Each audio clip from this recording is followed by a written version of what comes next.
Allô, bonjour na bandeko nyonso oyo bazwi lisusu opportunité ya okutana ndeko na bango ba PSG mbenga biso moko mikolo oyo.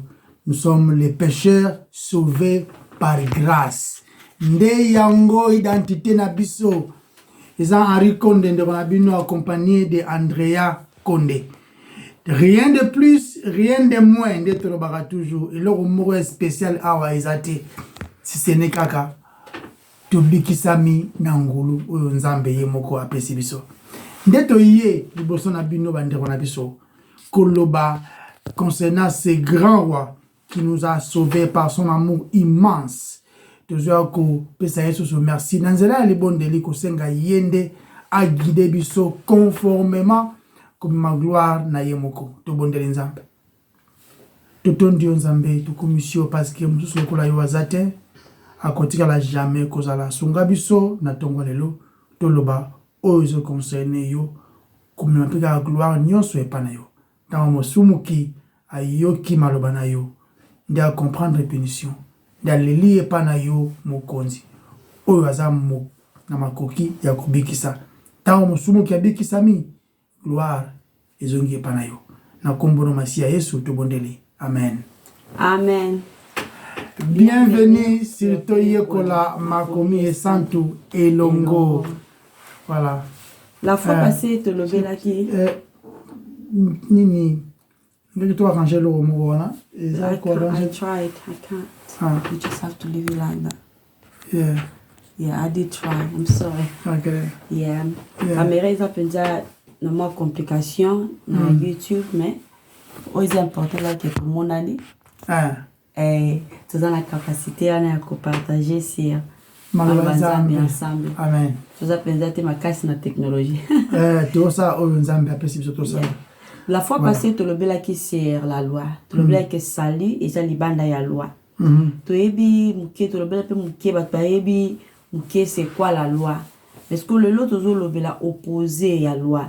Opposé à loi nazo bate na sens ya grâce eza que tant muta buki mibeko nde mutu asumuki le toujours le bela sir les suma quand to le bela loi eza ko condamner biso pourquoi eza condamner biso ya ngoto le bela to le bela sir les suma va to avancer na bonne nouvelle o eza na romain. OK pour ninga to zali tozo tsa eza continuation maintenant le bela qui plus de projet fondation est belé concernant la mauvaise nouvelle ou une condamnation à Badou, nous avons détaillé un peu en profondeur c'est quoi cette bonne nouvelle et puis les sous-mots même pensa ni juste nous avons les sous-mots pour que et puis ça soit compréhension.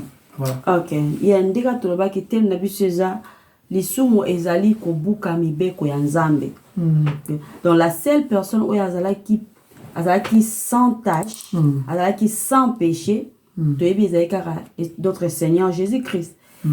Qui est un homme qui n'a pas péché, il n'a pas connu aucun péché et il n'avait pas de péché. Tout ça vraiment différent à yé. Bisognon, surtout de la tête aux pieds. Livre ya Isaïe chapitre 1 verset 4 et verset 6. Écoutez, arrêtez le s'il vous plaît.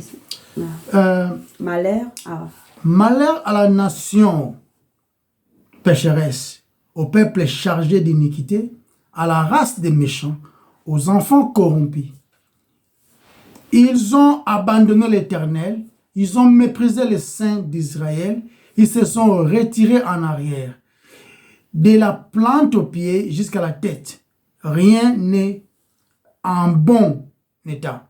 Ce ne sont que des blessures, confusions et plaies vives qui n'ont été ni pensées, ni bandées, ni adoucies par l'huile. Dans les sous-mots, non. Je m'excuse dans la Bible.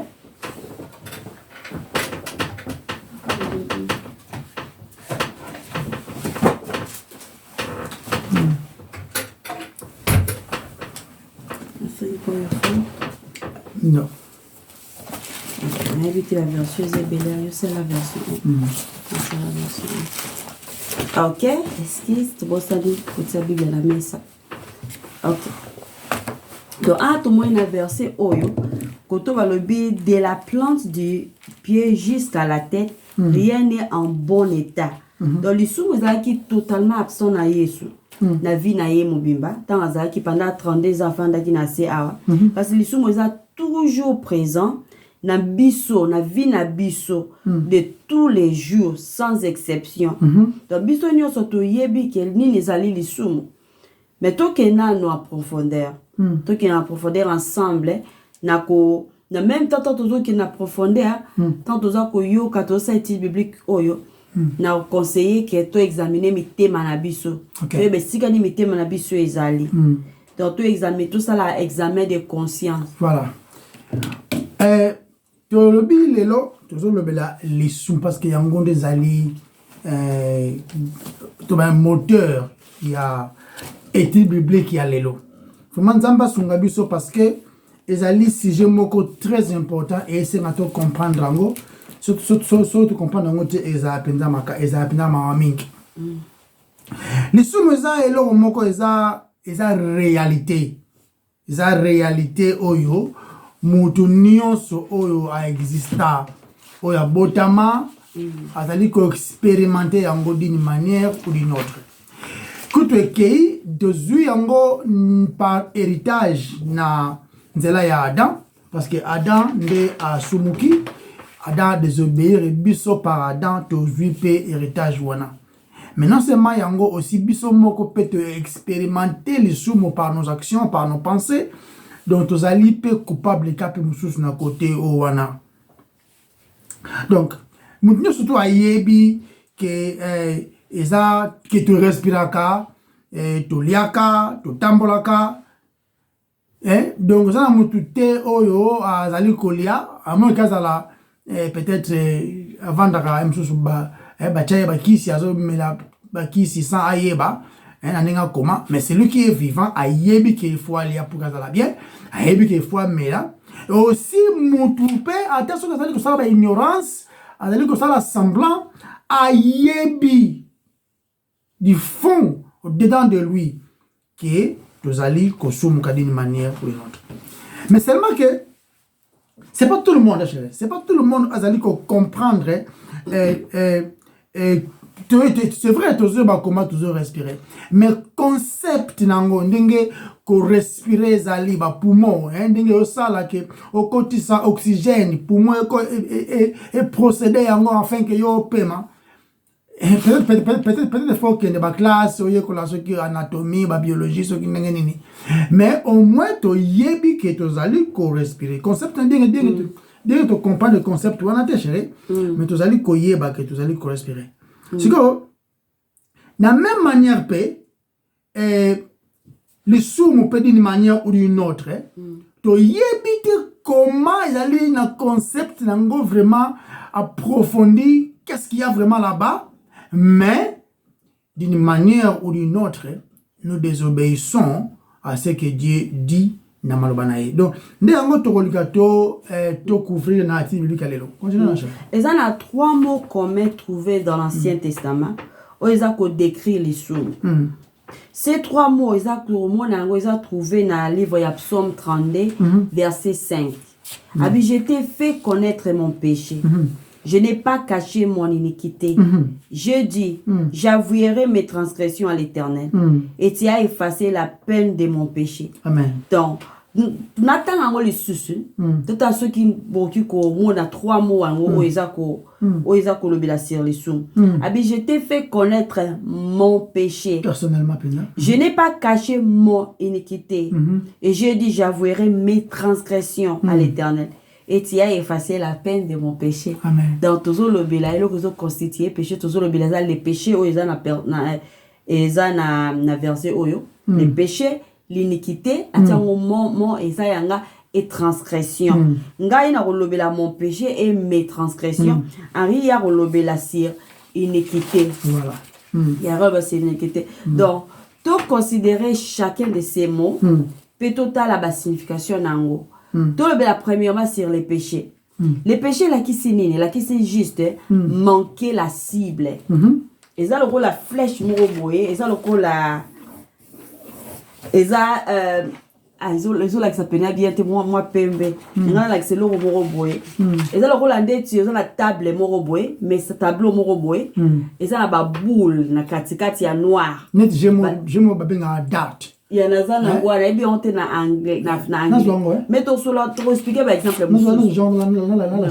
Tes problèmes, mais tu as une explication et tu peux comprendre. Donc, manquer la cible. Moi, au péché, tout le monde y a Psaume 32, verset 5.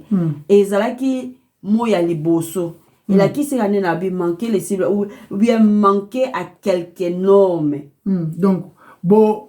Et ça, par exemple, supposons que Ozolinga Okota une équipe moko ya basketball, par exemple, habita basket.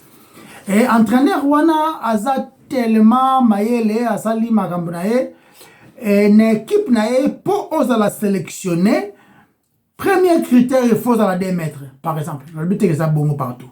C'est exemple. Avec il faut ozala 2 mètres.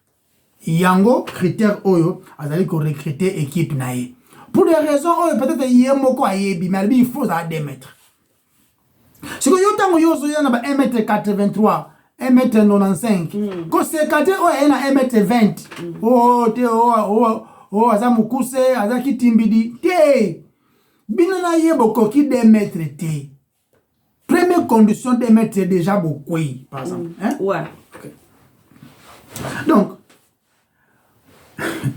mo oyo tozolo bezolo ezebengo ko katana donc fall short en anglais.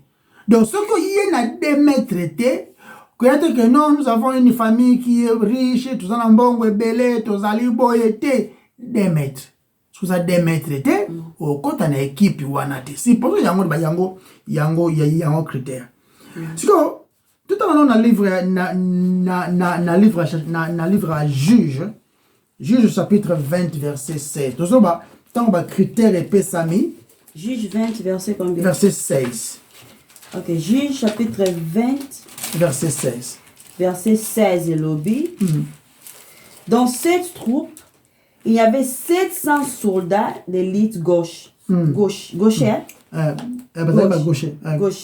Tout capable de toucher un cheveu sans le manquer. Voilà. Avec une pierre de l'air fronde. Voilà. De fond. De bazala qui bateau ba. De la fronde. Ah, maintenant on a mal de l'anglais. Non, fronde. Et là qui il y avait des gens qui étaient capables bazala qui ba gaucher, bazala gauche. Il y a gauche. Bazala qui la capacité à boire ka lance, hein, ou encore les logos honnêtes David a utilisé qui pour boma David pour boma Goliath lance bazala qui tellement na précision ko bois ka lance bazala ba gaucher bazala qui donc qui sont ceux qui ont lance à bois qui est raté vous en pensez est raté bazala qui bana bazala de tribu de Benjamin dans le livre Juge chapitre 20 sur tangango au monango wana bazala qui ko sala ngo avec beaucoup et bazali talentueux même tout là-bas na ko sa makambo wana zompan ba donc ta bazo ba ko jamais ko rater cible na bango hein c'est que moi on bazo ba ko rater cible hein ne ba ki 2 mètres so ko rater yango mo wana de tout là les péchés donc ba on ba ko jamais ko rater mais ce qui yo rater yango et ne vous appelle na ko faire part na ba élite wana te. De même que ce peut pas recruter une équipe pour un basketball, ce que vous en a 2 mètres, parce que l'exemple est là. Ce que en côté, quelles que soient les qualités au gros comme mais critères wana, ce que en côté déjà et puis c'est mon boulot. Ce que au pécheur par définition, c'est celui-là qui vient de rater les cibles. Donc au coquité, donc au meki, mais au coquité. Monsieur pour se soulager avec non vraiment la mérite ma casque le par rapport à moninga na msusté so koki yango te ko seka moninga oya koki yango pété pour binone bozara bopoli c'est ça un peu donc c'est quoi les standards ça ba standard on nzambe apesi reprend ba standard nzambe apesi ça ba standard moko parfait to so répéter ngo à tout moment. Les standards de Dieu, ils allaient au diminuer en côté, ils allaient faut que tu ndenge zaleli. Mibeko, ba standard nzamba pesi. Et ça tout synthétiser na ba loi morale, qui apesi 10 wana. Abi pour osala accepter et pas nangai par les œuvres sur lingi, il faut ça lango nyonso. Na totalité, donc faut ça démettre une équipe wana pour côté. Oh non, mais moi, je me suis débrouillé 1m98 T, 2 mètres. Ce que ça, on manquait. La loi morale, des 10 commandements, ils ont summarize, ils ont résumé. Il n'y a pas de loi, ils ont 600. Donc, les 10 commandements, ils ont résumé. La loi n'y soit nzambe et ils appellent tout on a 2 commandements au bible zolo ba kolinga ndeko no lokolo milinga na kolinga nzambe de tout ton cœur, ton âme, ton esprit. Voilà ils appellent ça, ils ont résumé les 10 commandements, les rois moraux. Il y a pas parce que le premier commandement et le 4e commandement, il y a les relations entre Mutuna Nzambe. Et puis de 5 à 10, il y a relation à Mutuna Moninga Mutu. Sachant que ce qui peut briser en gros, offenser comme Mutute, offenser oyo apesi moral, oyo apesi baluango nzambe. Donc c'est dans ce sens-là. Mais en dernier, il y avait 600 et quelques lois. Il y avait des lois, des lois cérémoniales. Il y avait des lois même de gouvernance et tout et tout. Tout qui est dans le kunanante, tout ce qu'on a dans awa. Ba loi oyo nzambe apesi, ba standard oyo nzambe apesi ya perfection. Malheureusement, le livre en Matthieu déjà. Mutu moko te à atteindre la perfection. Mutu te atana makoki ou encore un coquille au salaire. Donc, cible on nzamba azali ko demander. Dans la Bible, azali ko demander, azali ko senga ngote na ndenga mawa no so coquille te. Eza demande. So pesi ngote punition fo ezala. Oza nyongo 500 millions, ba bi faut pesa ngo lundi. So memi 420 millions et simbi te ok boloko. Faut me 500 millions cash et puis na montant wana. Dans Matthieu 22 Matthieu chapitre 22. Je préfère la version qui yeah, go. Okay, you continue that. You continue that because of it. Now, Matthieu chapitre 22, verset 37 à verset 39, et le Bible. Chapitre 22, verset 37. Verset 39, et le Bible. Jésus lui répondit. Tu aimeras le Seigneur ton Dieu de tout ton cœur, de toute ton âme et de toute ta pensée. C'est là le commandement le plus grand et le plus important. Et il y en a un. Et il y en a un second qui lui est semblable. Tu aimeras ton prochain comme toi-même. Déjà, la conclusion ou encore les résumés, il y a les 10 commandements au Nzamba Pesibiso. Biso batu to kokite koko kisayango de ces faits. To telemi liboso à ces grands rois comme étant de coupables. To kokite koko kisayango. Siko, premier ali. Est-ce que ngaina yo, c'est vrai que to lobi to kokiango te déjà. Ya on to lobi to kokiango te. Maintenant, ce que tu as se soulager, car on a posé la question. Est-ce que tu as atteindre un standard parfait au Nzamba Sengi ou encore tu as raté cible? Ou encore tu as bimé que non, tu des maîtres. C'est à nous de vérifier, c'est à nous de faire les choix, c'est à nous d'examiner, non? Quand il s'agit d'aimer Dieu de tout ton cœur, et aimer l'autre personne comme toi-même, et ça m'a camboté à l'élo kaka, bien lobby, bezara une semaine, non. Et ça li procédure ou ça li tout le temps. C'est-à-dire à chaque fois, peut-être l'amour qui n'a tongo, aux capacité à comprendre que vous avez envie, tout ce que tu fais, alors tout, chérie. Il faut ezala continuellement kolinga nzambe na perfection, continuellement kolinga muninga na ondenge yo moko na perfection. Papa, et à peine na ba marambo ça pema ya comprendre. Nouveau Testament chéri, ils ont enseigné ouais. Nous avons manqué les cibles. Dans le livre de Romains chapitre 3, verset 23. Tout le temps, on a envie de faire chérie. Romains chapitre 3, verset 23 et le livre. Ok, la version Romains 3, 23 et le but. Il n'y a point de distinction, car tous ont péché et sont privés de la gloire de Dieu. Ah, il y a soulagement, hein, bien. Tous ont péché. Donc, tous ont péché et sont privés de la gloire de Dieu. Alors, tous ont péché. Par exemple, au coquille, ça démettre de se faire au côté pété. Na équipe wana. Nous avons péché et nous ne sommes pas capables. Il y a cause à l'accepter au Père d'une manière ou d'une autre. Ok. Technologie, il faut en prier. Ok, Jésus. Écoutez. C'est que, Nouveau Testament, nous allons enseigner bongo. Parce que la gloire de Dieu, ils allons faire référence à tout ce qui est le caractère parfait de Dieu. Tout ce qui est le caractère parfait de Dieu, chérie. Vous comprenez? Nous sommes essence, essence nzambe. Donc, nous sommes bon nzambe. Par exemple, Dieu est saint. Dieu est amour, Dieu est juste, Dieu est bon, Dieu est vrai. C'est une question que tout se posera, chérie. Ils concernés nzambe. Ils concernés nzambe. C'est que caractère nzambe en contraste na biso tozali. Est-ce que biso tozali saint nzambe za saint? Est-ce que tozali bon nzambe za bon? Est-ce que tozali vrai nzambe za vrai? Est-ce que tozali patient nzambe za patient? Là maintenant nous comprenons que tozali automatiquement opposé à nzambe zali. Dieu est saint, nous ne le sommes pas. Dieu est juste, nous ne sommes injustes. Nous sommes injustes, ouais. Non, pas.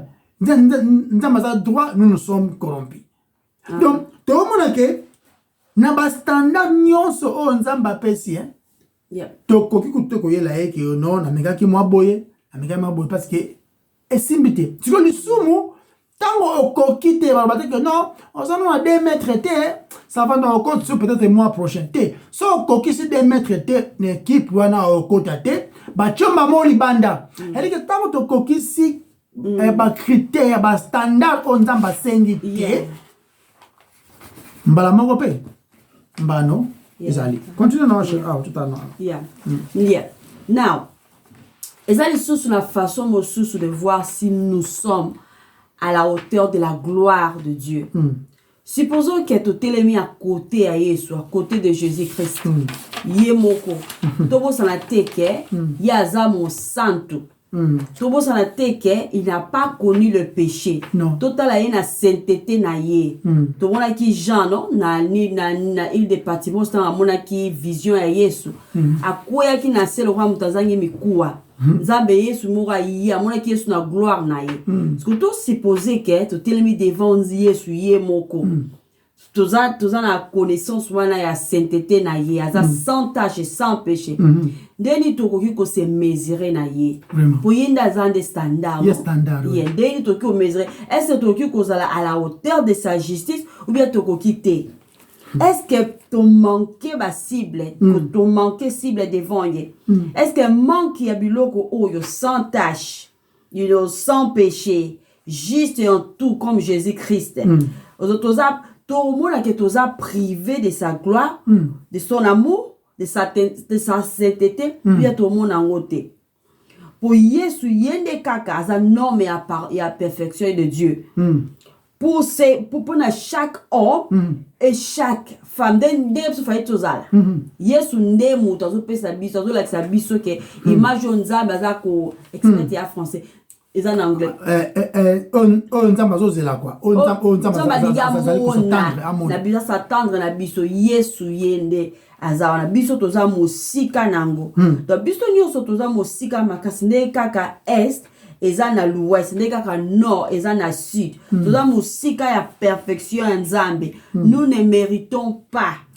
Tozo mériter loko mon côté. Andra le PC et le mot comparativement, comme tout te comparer à Christ. Tu dois comprendre que tout ça vous na taille, tu coquité, tu n'es pas la taille. Donc compétition wana yo quotité. Donc na ligue wana ozati. Na ligue wana donc yes nde aza standard ya ligue pour que ozala accepter au père. Na peut simplement awa ya équipe de football non oba osenga o démettre. Ça va juste moi illustration tout ça là qui pour que ça va tout que non que nzambe azana ba standard o ya sengi. Est-ce que ba standard ngo nyonso alibite ke mutu ta ko kiango parce que mutu mo ko kiango Yesu yende standard ya ko kiango do bete que non mais c'est pas juste c'est trop dur Yesu ko kiango azaki mutu bible bi il était un homme 100% homme tenté sur tous les plans mais asumu kité you are just sans excuse donc yonanga nous sommes sans excuse tala mutu moko te akomona nkembo na nzambe soki asa be fort na ye moko mais be fort ngo eza égalité na nyonso oyo Christ asalaki. Donc so lingi omona nkembo na nzambe ozala aller au ciel d'une manière simple mais na be fort na yo zala pena sûr que il faut se comparer na Christ na 100%. Faut apprendre net Christ azali na be fort na yo. On va mutu ta komona nkembo na nzambe. Sinon, mutute en réalité, a omona nkembo na nzambe na makasi na yo moko, mutute yangonde makomi ezali kotangisa. Comprenez? Siko nzambe ayebaki déjà parce qu'il est pas ça omniscient, ayebi déjà les kambuku tu na suka nango avant que tu ebanda. Ayebaki to kokate. C'est pourquoi il a conçu un plan. Il y en a qui les plans de Dieu, les plans de Dieu pour ma vie, les plans de Dieu, c'est les plans pour sauver l'humanité incapable de se sauver lui-même. Mais là, c'est sauver de quoi? C'est sauver de quoi? Ce n'est pas se sauver de la pauvreté, avoir de l'argent. Non. Ce n'est pas se sauver de la homeless, des sans-abri, ou comme Nandaku. Insister quand Dieu parle du salut, par la grâce, cette grâce-là ne concerne pas les choses de cette terre. Elles ont concerné le salut des âmes. Christ n'est pas venu mourir à la croix de Golgotha pour que non, non. Sachez qu'il y a des chrétiens qui sont aujourd'hui en prison pour l'amour du Christ. Il y a des chrétiens aujourd'hui qui ne sont pas mariés, qui n'ont pas des enfants, mais ne sont pas maudits. Nous comprenons ici qu'ici on parle de plan. À concevoir un plan sans le secours de l'homme. On appelle ça le plan de la rédemption. Vous en pensez? Le plan de la rédemption. C'est le salut des pécheurs. Biso ma PSG. Les pécheurs sauvés par grâce. Continue. Vous en pensez? Tant qu'on a sauvé biso par grâce, ne balatisi biso et lamba ya justice o ezakana Christ. C'est ça la grâce. La grâce, c'est être déclaré même juste devant un juste juge, mais o ayebi que tozali basumuki. Donc, alatisi biso kaka elamba ya justice oyo yemo kazanango et puis apprendre en lui-même toute la condamnation qui nous revenait. Azu yango na yemoko. Ozo comprendre? Yango de la grâce. Charis de yango. What about John? Tu t'en as dans le livre Jean, le livre 1 Jean. 1 Jean. Le livre 1 Jean chapitre 3 verset 7. Ok. 1 Jean chapitre 3 verset 7. 1 Jean chapitre 3. 1 Jean chapitre 3 verset 7. Ok, 1 Jean 3 7. Yeah, I see it. 1 Jean 3 verset 7 Petit enfant, que personne ne vous séduise. Celui qui pratique la justice est juste. C'est lui-même est juste. Celui qui pêche est du diable. Car le diable pêche dès le commencement. Sur question à poser. Celui qui pratique la justice est juste. Le but est akabaki lelo afingaki te lobi te nzamba attends ozoloba awa la justice. C'est quoi la justice? Et puis à continuer, c'est celui qui pêche et du diable. Ce question faut se poser. Yo sumuka, ngana sumuka. C'est vrai. Tout ça va sumuki. C'est-à-dire par notre nature, nous appartenons au diable par notre nature. Dieu nous montre seulement que celui qui est juste, celui qui pratique la justice, il y a des justes, non? Il parle de lui, il parle de Christ. Mais la bisopotozoa, cette qualification-là d'être juste, nous devons nous connecter. Tokota na kati ya justice au Eza Christ. Et cela ne se fait pas par nos efforts. Cela se fait par la foi. Et c'est Dieu qui nous appelle vers lui-même.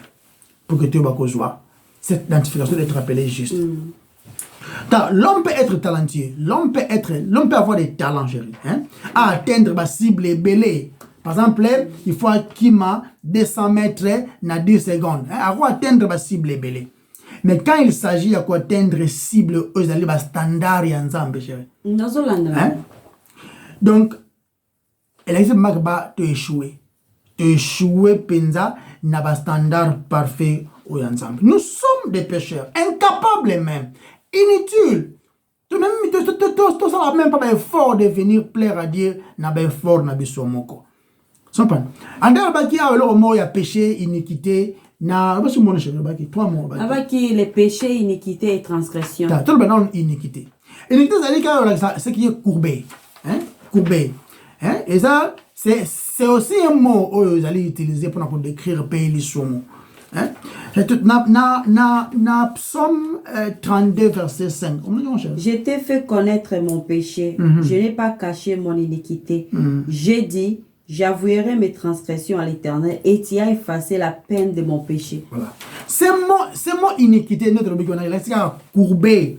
Hein? Oh, c'est ce qui n'est pas droit. Ok, parce que ce qui n'est pas droit. Ce qu'on a exigé, aliko demander na lobaki ngo azali ko senga te na ko bondela te ezali demande so pesi yango te punition ezali nzamba azali ko senga que les choses soient droit ezala clair ezala etenga matendo ba na ngala ba yango aliment aliment ezala te mo lingala te aliment la kisi était la lingala penza aliment la kisi que non oza penza tout droit non aliment na ba yo ko mo la bi lingala pe makambo aliment droit. Mais malheureusement, nous sommes attirés dans ce qui est courbé. Ce qu'on peut si nous passe mon propre, ça santé, dans la fois passée, si tu vas dans une église, où ils allaient juste, l'homme est toujours poussé à faire des choses qui sont contraires. C'est pourquoi la loi est allée, parce que l'homme est capable de briser la loi, surtout. C'est ça la mauvaise façon, c'est ça la corruption même qui est dans l'homme. Parce que surtout réfléchir dans la terre, mon chéri. N'est-ce pas train, sur le train et sa destination, par exemple, Matadi et Kinekisasa. Ou bien Londres et Paris. Il y a un chemin tracé, Raezali. Il faut machiniste ou encore chauffeur à train, Azala, Alanda, Nenga Peselinzela wana. Ou encore, on peut programmer et Kindenanzela wana ezad. Pour que ça la voie dans normal. Mais ce qui train est bimi dans zela nango, comme un désastre. Tout le monde a calamité à la Inde, non? Bah train Panzani et Bomara tu belé. Ce qui mutu a longwe na rai, a longwe na nzela ce qui est droit. Ça route.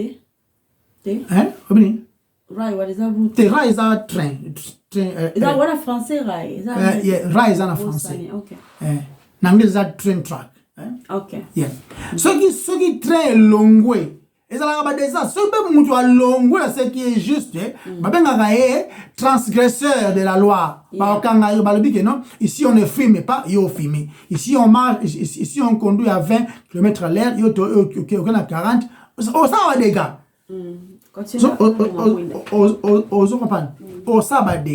Au sabat dégâts et belé oyo et ça la penza malamouté et ça malamouté maintenant biso batu tout ça toujours censé à déformer ma cam chérie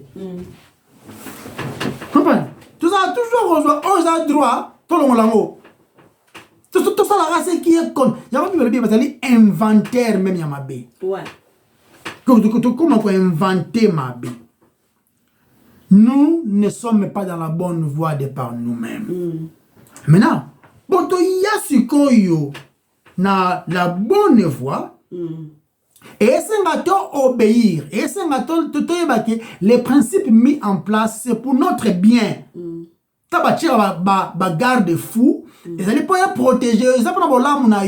Si tu veux aller au-delà garde-fou, il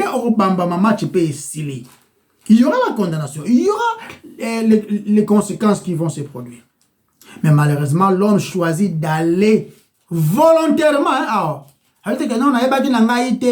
L'homme volontairement et de se faire à sali oyo ezali malamute. Maintenant,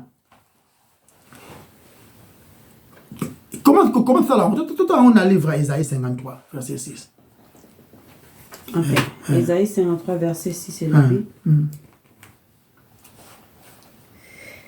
Nous étions tous errants comme des brebis, chacun suivait sa propre voie, et l'Éternel a frappé pour l'iniquité de nous tous. Et tous, nous sommes tous errants comme des brebis. Et la mauvaise nouvelle. Tout en ce qu'on a Romains 3, chapitre 12. Romains 3, 12, c'est le but. Tous sont pervertis. Tous sont pervertis. Il n'en est aucun qui fasse le bien, pas même un seul.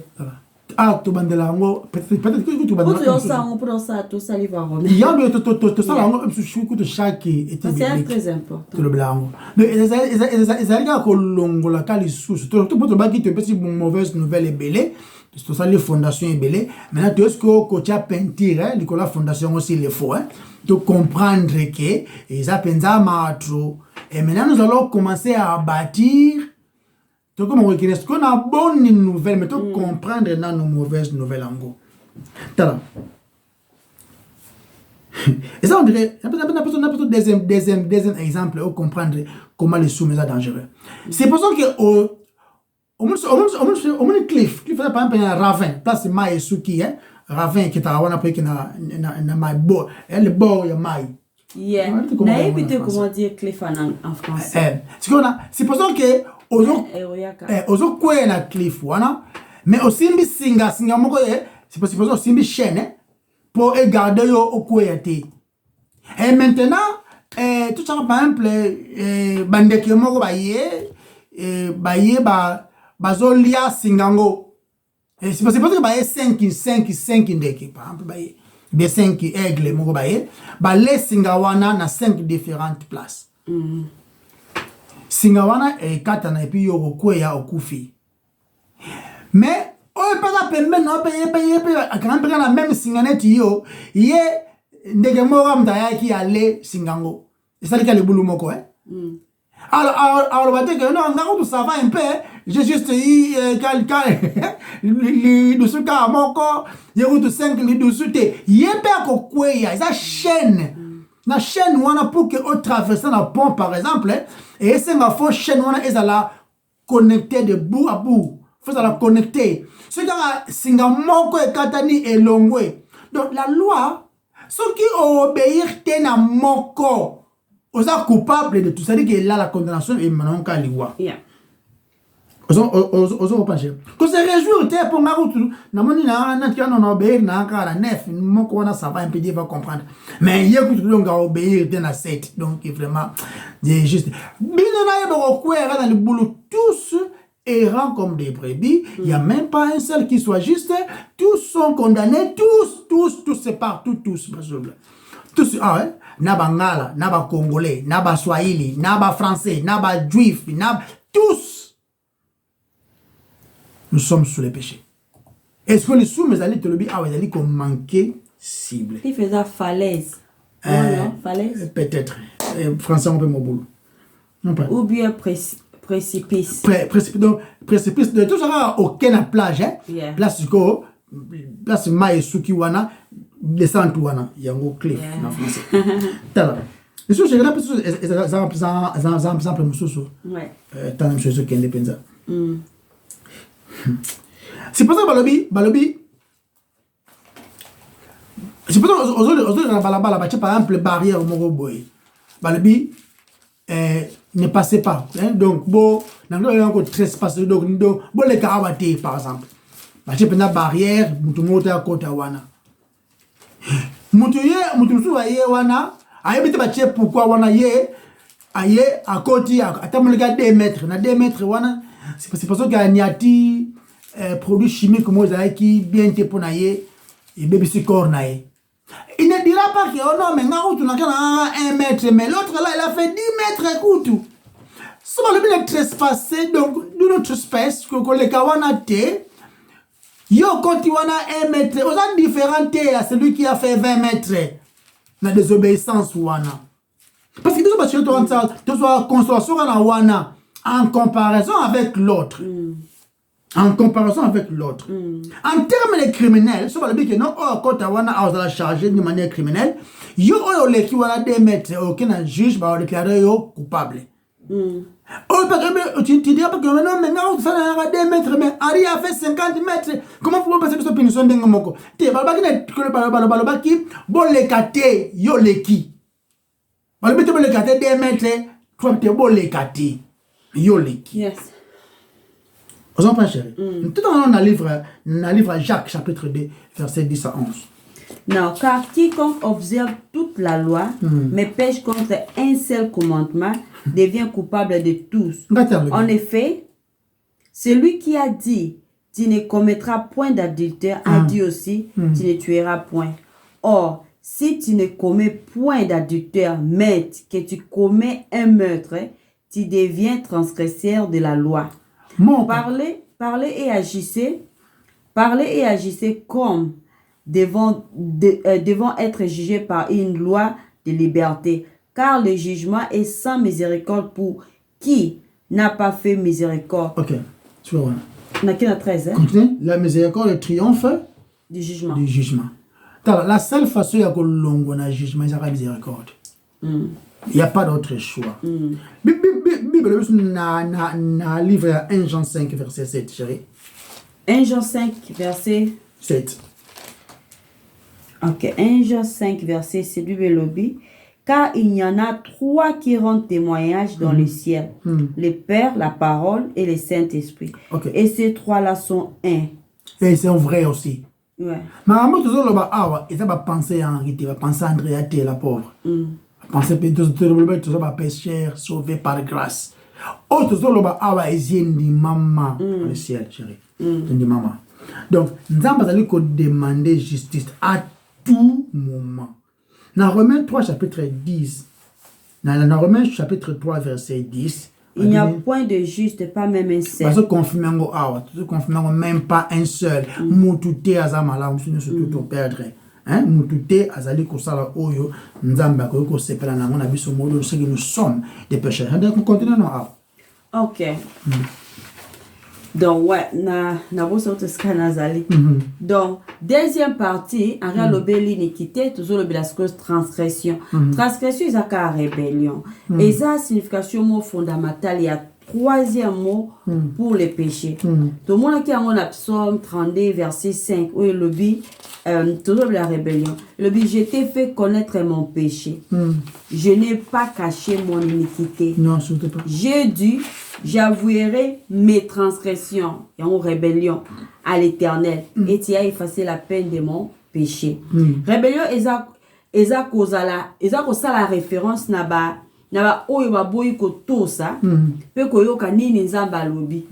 Naba oyo baboyi ko oyo bazako baboyi kozala na se ya autorité ya nzambe baboyi kozala na se ya dominion ya nzambe baboyi pe kozala sous la loi de Dieu.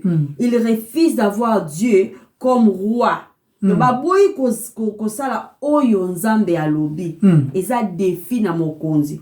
Transgression eza produit tant au mutu. Donc une personne se rebelle et se révolte contre Dieu. Na attitude moko o eza koloba na limite nzamba le belanga quoi faire, comment vivre ma vie. Nazo ba attitude, nazo ba teke muta a prononcer na monoko na ye, lobi na monoko na ye. Attitude ozo lobake aza maître na vie na ngate. Attitude moko eza koloba ke je refuse de plier ou de fléchir mes genoux devant lui. Donc, toke surtout parce que la loi, on peut mouquer la loi. Combien de commandements y a Nzambe, il faut yo, ou bien ga, il faut tout ça là, pour tout ça là-bas chrétien. 6, 8, même sur 9. 9, il y a presque 10, tu manques moi mouquer kaka. 9 et demi. Donc, sali ezate misala plus foi. Ezate ko sala la majorité de la ya commandement ya Nzambe. Pe ezako senga après au sali la majorité pour ceux qui bolimbi na oyo koki o sala te. Yango te eza sali. Eza pete foi plus musala. No ba ki boso misala plus foi. Ezate foi d'abord après na sali ba effort nanga no. Apôtre Paul kuta kamwa ki alobi na ba Galate. Alobi banda ki na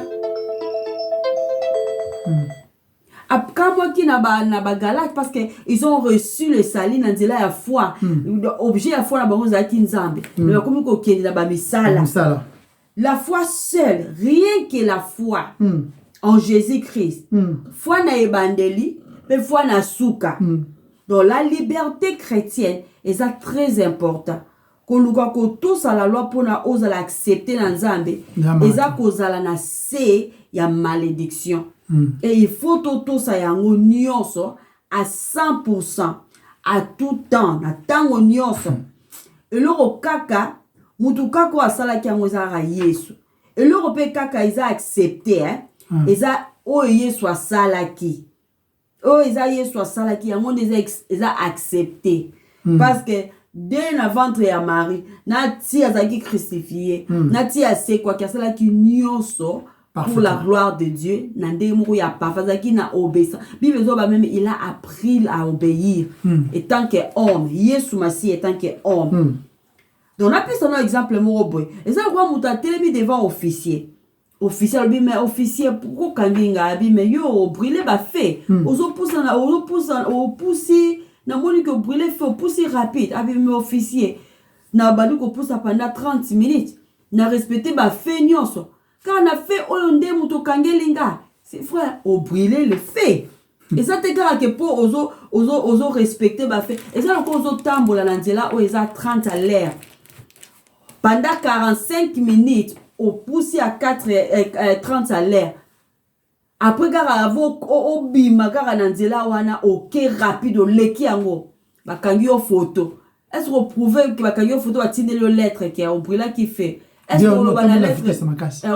Mais na utuko pousse dans 45 minutes on a utuko pousse la ko respectant dans mon monité ne bozo ko ba ke na sali crime ka pourra na brûler ka fait oh il y a 2 secondes wana eza ridicule mo kam donc sainteté eza lokola na pesa net exemple wa fichelet nanga c'est oh nyonso za ko constituer chenet nanga sainteté eza eloko mo eza complet eza bambuma to mona moite sur mona like ça ah ouais mona pena bien te bambuma eza boy ba perle ouais so soki singa moko e bukani bambuma nyonso rokwea olobate ki ah mais ngana buki kaka o aliboso ah na kwesi kaka oyo moko oyo donc pour la kwesi kaka oyo moko nde ko boko akizenga ke na sumuki donc sainteté eza eloko moko eza complet eloko moko eza complet soko buki yango ata mukie soki okati singa ya chenette nanga oyo bambuma nyonso ndika na lobi ko kwea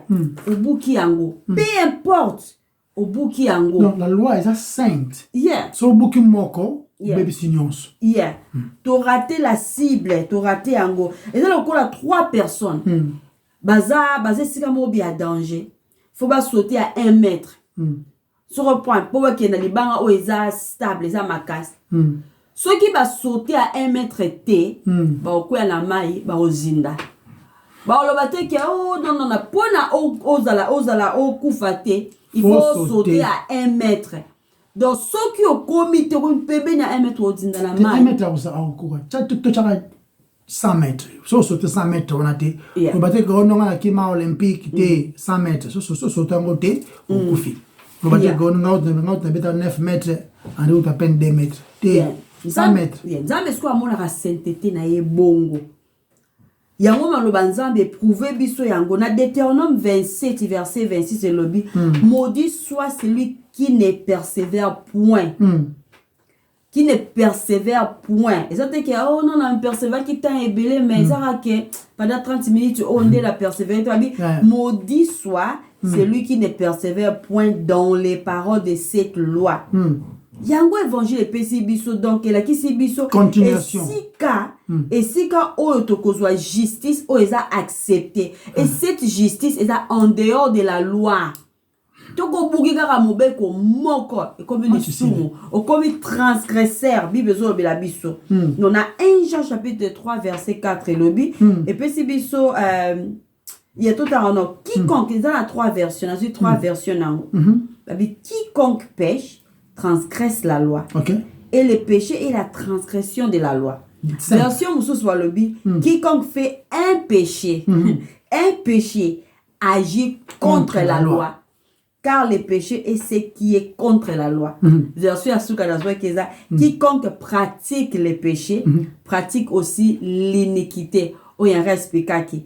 Et le péché est l'iniquité. Voilà. Donc, la loi est belée. La loi est belée exista. Ils qui établi dans la nation est belée. La loi moussou c'est contre la conduite trop rapide. On doit pousser rapidement. La loi c'est contre les vols, et ça contre les meurtres, etc. Dans le moutouabou qui l'une de ces lois, elle commet un crime. À commettre un crime. Zambe pi azana ba loi. Oyo a révélé Nabiso dans sa parole, la Sainte Bible. Amen. Penzabi a placé en haut même dans la Bible selon Romains chapitre 2 verset 15. Dans leur cœur. Tant où tu as bouqué l'une de ces lois, Onzambe a établi cette personne commet un péché. Selon les hommes, ils ont un crime. Un crime est puni par le gouvernement. Le péché est puni par Dieu. Donc, mon toisa a besoin de bouka mibeko nyonso yanzambe pour être un transgresseur. Tout considérer l'illustration oyo. Toza ndeka na pese exemple na pese za un chaîne ce qui parti à mouki à chaîne et kwei na sala ki moi dessin mais et mon appeza bien te na za dessus vraiment c'est ba dessin belé bien. Anyway. Donc, ce qui mutaza na chaîne mon etuzo oza chaîne pour kanga ndako na oyo pour muiba kotate. Ce qui parti moko ya chaîne et boukani donc la chaîne est rompue. Toba bongo, toba te kera mouké kara partir mouké non. Partir mouké et ça ko constituer chaîne mouba. Chaîne wala za constituer ndeti ka ndoto la biso biloko nyonso et tout moi na se awa et ça la mina atome. Et loko nyonso mike tout le monde en gote. C'est-à-dire ceux qui partir mouké katani ya chaîne donc tolobake la chaîne est rompue. Ce qui est élastique, nous avons élastique nanga moboy na kinangwa élastique nanga. Tous un élastique, toi imaginez élastique. Élastique moi vous qui naza nango ya blé, net sur votre façon mona. Yango élastique nanga yango. Ya blé.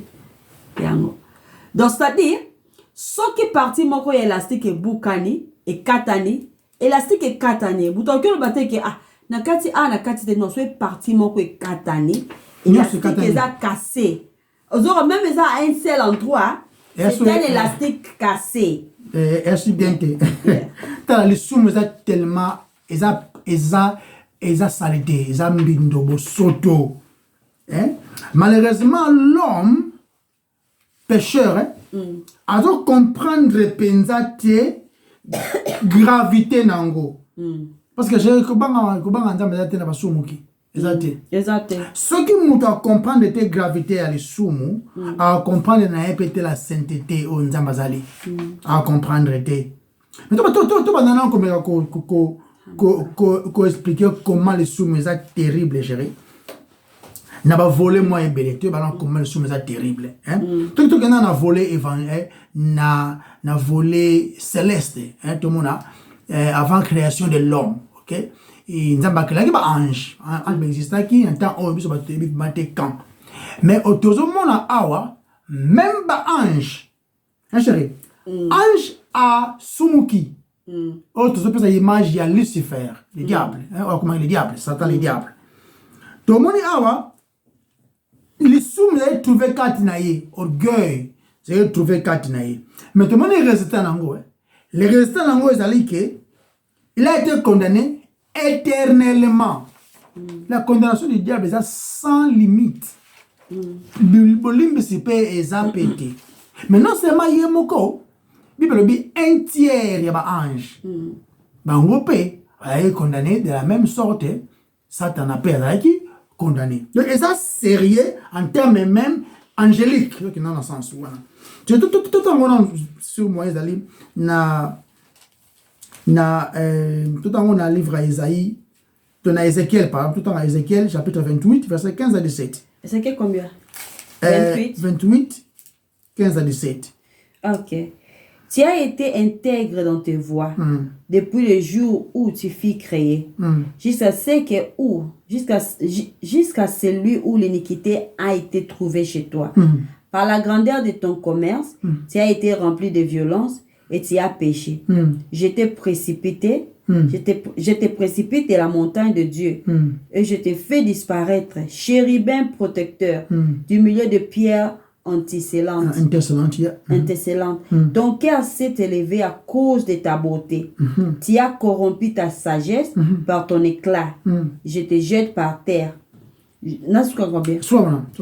Tout le monde en termes angéliques, en termes wana, ndeni le sous dangereux et même condamnation et même satana à longwa na ranwana ya cause la charbin à longwa wana za qui précipité donc destitué na ba onus ba presa za ki nango mais aussi il avait séduit un tiers des anges oyo bazali préparé pour le temps de feu. Surtout to ezali la condamnation na bango ezali ils ont réservé et l'ongouaté dans Matthieu 25, 41. Baso bango, autant on va vite fait chérie. 25, 41, balobinini. Ensuite, il dira à ceux qui seront à sa gauche, retirez-vous de moi, maudits. Allez dans le feu éternel qui a été préparé pour le diable et pour ses anges. Ok, tout le monde clair. La condamnation est sérieuse. Ça va jeter. La condamnation est sérieuse. Parce que ce qu'on a. Comment le soumettre à danger? C'est un concept humain. Un concept humain. Tout le monde n'a pas de Adam. Après, si Adam a instruction. Nyonso, au contemplation, au lia nyonso, mais au lia oiti. Mais ce que tout le monde a, Adam allant désobéir à ce que Dieu lui avait dit. C'est vrai, il n'avait pas canal à moi, si qui a été séduit par les serpents, bien sûr. Mais Adam pouvait bien Koboya. Mais Adam avait choisi de désobéir. Quand on désobéir, non, mais tu vois, ça va trop tard, après on va arranger les choses. Avec le jour où tu en mangeras, et c'est le jour même tu mourras. C'est-à-dire, condamnation est acquis directement. Le soummes est dangereux. Le soummes est dangereux. Surtout dans le livre Genèse 16, chérie. Yeah. Genèse 16 combien? 16 verset. Non, Genèse 2, sorry. Genèse 2, 16 à 17. Ok. L'Éternel Dieu donna cet ordre à l'homme. Tu pourras manger de tous les arbres du jardin, mais tu ne mangeras pas de l'arbre de la connaissance du bien et du mal, car le jour où tu en mangeras, tu mourras. C'est simple. Parce que loi awa.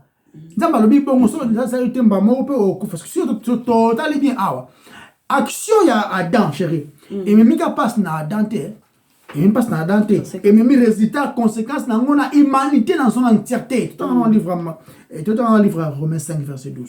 C'est pourquoi, quand par un seul homme le péché est entré dans le monde, et par le péché la mort, et que si la mort s'est étendue sur tous les hommes. Tous les hommes, parce que tous ont péché. Voilà. Et d'aller par désobéissance dans nous tous comme une assez à condamnation. Les sommes sérieux. Sérieux. Parce que tout à l'heure, on a un concept le plus élevé. Nami soit nzambe suko ezani. Tout le monde a nami soit nzambe. Preuve que les sommes dangereux et sengi nzambe a komamutu. Allah tanzoto en la personne de Jésus-Christ, abotama, azwa, akufa liwa ya soni, une mort pénible, chérie, une mort, il y a déshonneur, atroce, agonie moko oyo mutu ta ko koma na point wana, mais accepter yango, yango nde ezali salaire ya lisumu, et même liwa, le fils de l'homme, Dieu parmi les hommes, Emmanuel, Bible Bengier, aye il faut akufa apprendre la punition oh biso tozali kozwa vous comprenez et très sérieux makambo il y a très sérieux tant on a ba église ba tebele qui ne prêche pas Christ qui ne prêche pas l'isumu et ma repentance. Nous vivons dans Londres, dans Paris, les Congolais meurent. Parce que tout le monde est en train de Congolais. Mais ça, non, nous devons prêcher les péchés pour que ma repentance afin que les âmes soient sauvées. Nous devons ignorer les sous.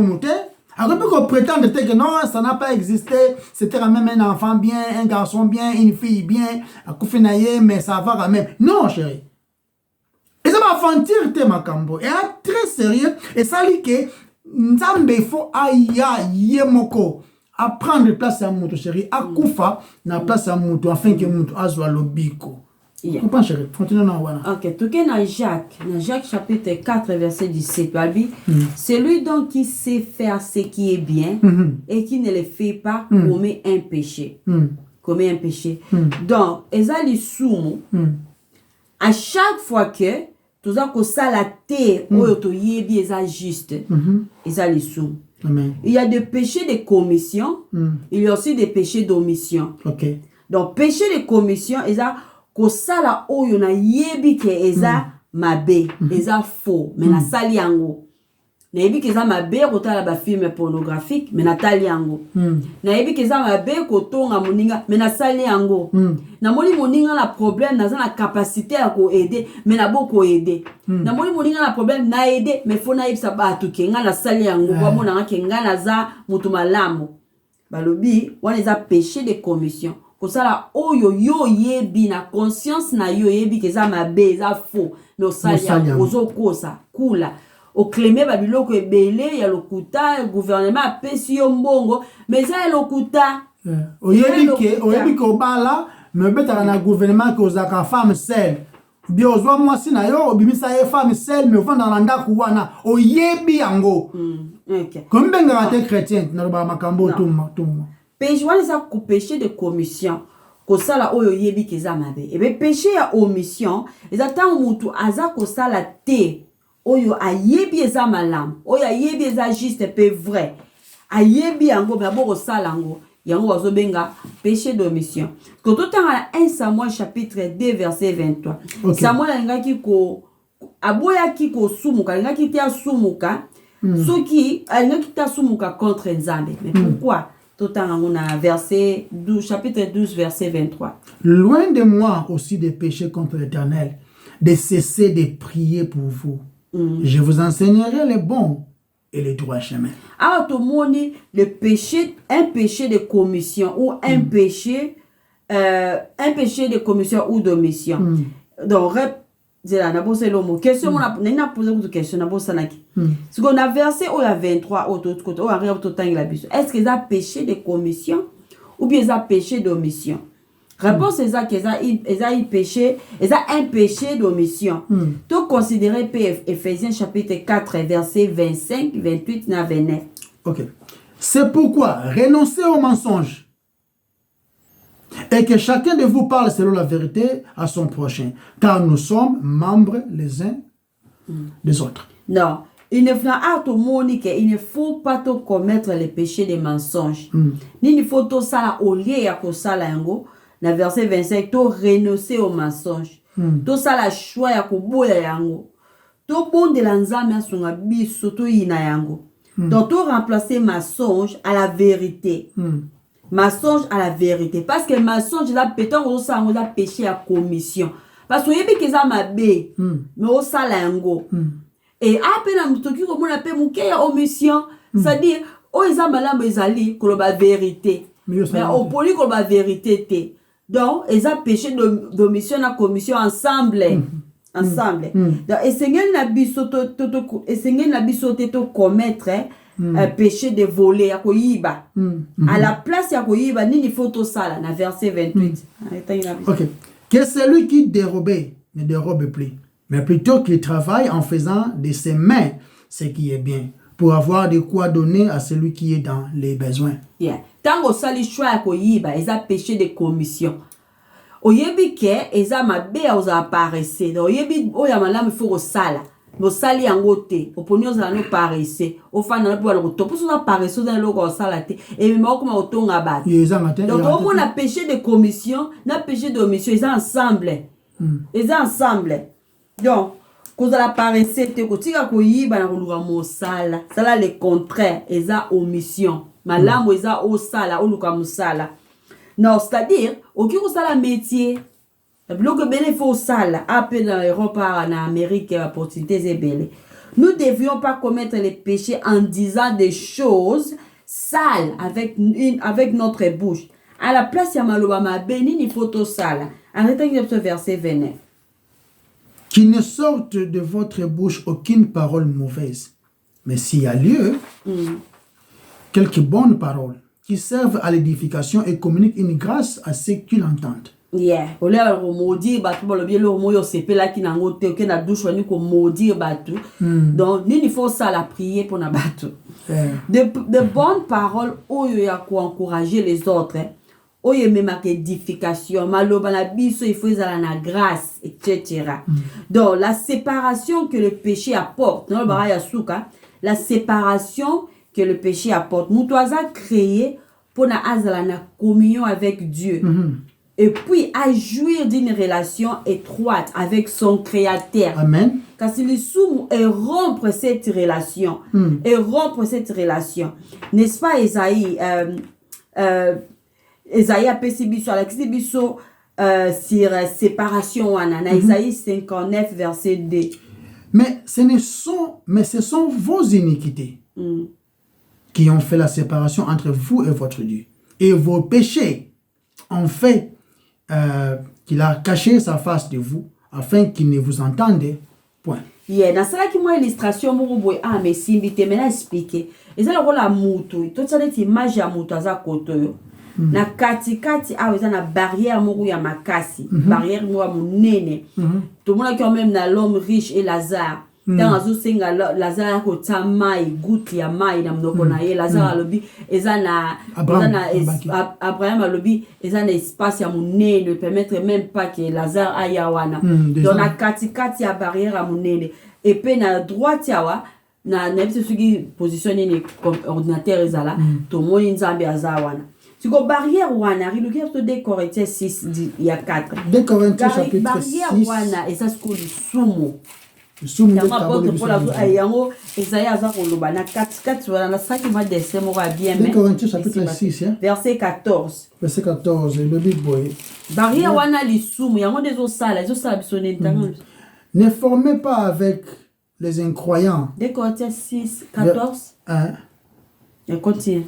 De Corinthiens 6 14. Ne formez pas avec les incroyants un étalage disparate, car quelle association y a-t-il entre la justice et l'iniquité? Ou quelle communion entre la lumière et les ténèbres?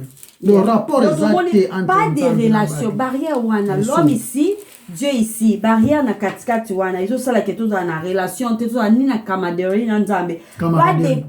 Pas de connexion, seule séparation. Yango Esaïe 59 verset 2 pe le beliviso. Esaïe 59 verset 2 séparation. Donc un homme pécheur, barrière wana ezali sumo. Parce que tout temps rapidement na 1 Jean 1:5. 1 Jean chapitre 1 verset 5. Et le biboy.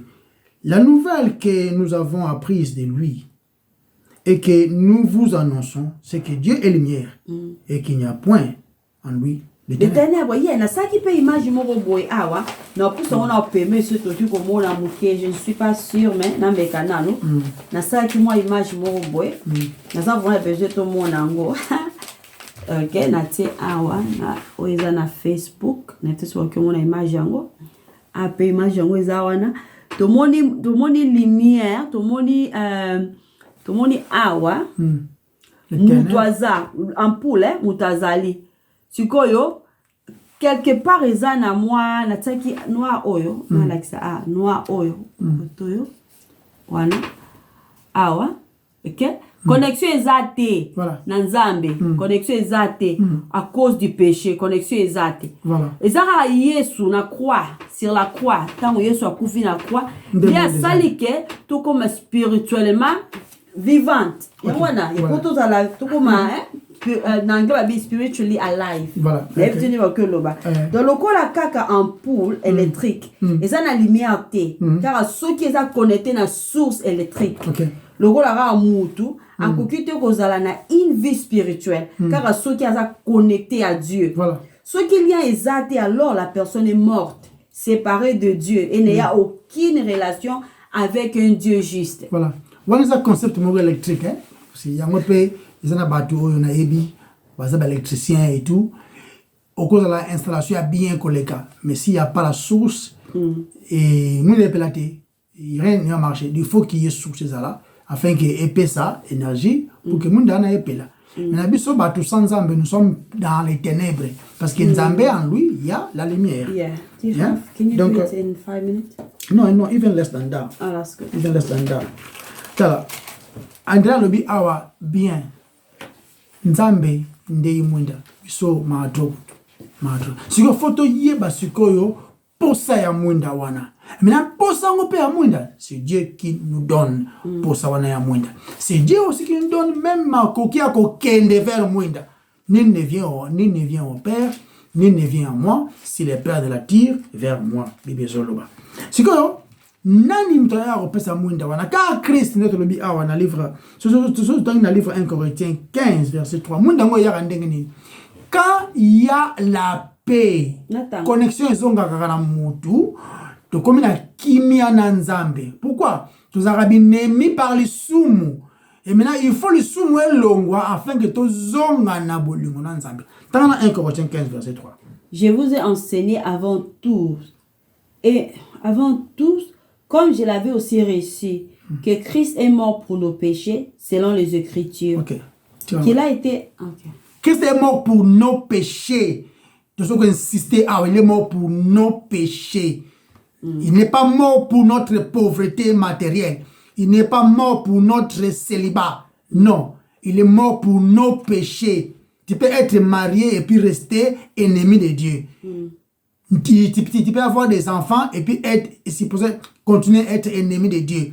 Tu peux avoir des maisons, des habits, des voitures, tout la grâce. Mais rester ennemi de Dieu. Qui est ennemi dans Nzambe longwa kaka soki tozonga ni bolingo na yé quand nos péchés sont pardonnés. Yango grâce. Vous allez pardonner mais la miséricorde na yé il nous pardonne selon son caractère. Donc ce qui mutazo lobela ngona modèle wana bate ya bongo bate la yango bate ya obongo. Comment ko sala ba analyse? Les problèmes ici, Christ est mort pour nos péchés. Parce que péché n'est kaboli bisonan zamenengandel baki awa barrière wana.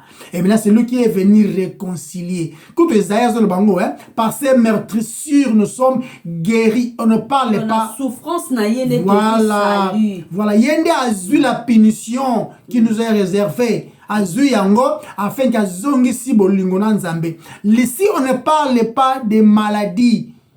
Yabami soupasi, matoyi ko soa, ya estomac, c'est vrai, Christ peut te guérir na yango. Mais si on parle de l'iniquité, hein, on parle du péché. Et par ma soumou, par ma kila na yesu, il n'y a pas pardon des péchés, sans effusion du sang. De ma kila na yesu, faut être tanga, afin que la punition est à la consommer.